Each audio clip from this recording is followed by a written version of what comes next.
You see, the blessing came to God's people so that His way, and that term way, derech, right, is a term, it's a reference to the way, right? And what did the early believers refer themselves to as? The way, right? And of course, this is alluding back to God's ways. By the way, this term to make known is not just an issue of knowledge. It has to do with experience. You see, God's given us a blessing as followers of His. We've been redeemed by the blood of the Lamb, and we are to be vehicles and tubes to bring about blessing in the lives of others for the purpose of the fact that people will have deep spiritual change in their lives.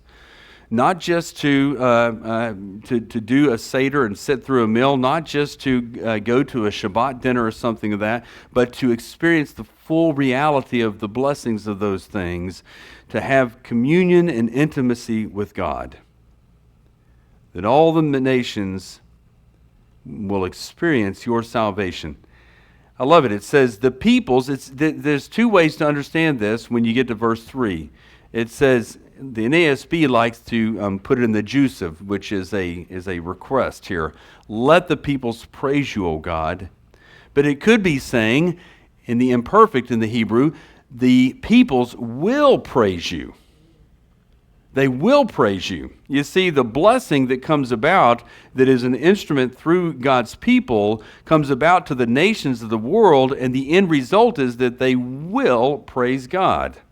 You see, I love it. Shavuot, there's this legend that God revealed the rainbow to Noah. According to the book of Jubilees, God gave the rainbow to Noah at Shavuot.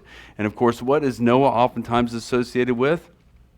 He's referred to as the father of the nations, of the Gentiles. You see, God's always been having a plan for the nations and joining the people of God, the people of Israel, to praise His great and holy name.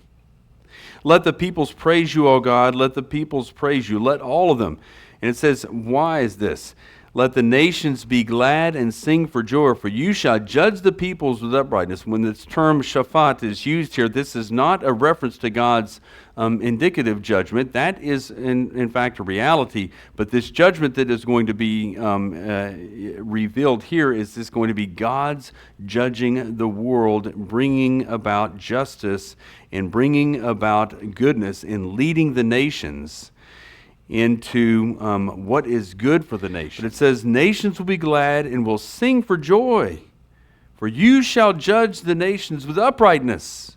That's fairness, equity, yashar is the Hebrew term there, level paths. With God, there is no injustice. With God, there is no partiality. God will render to each person according to their deeds.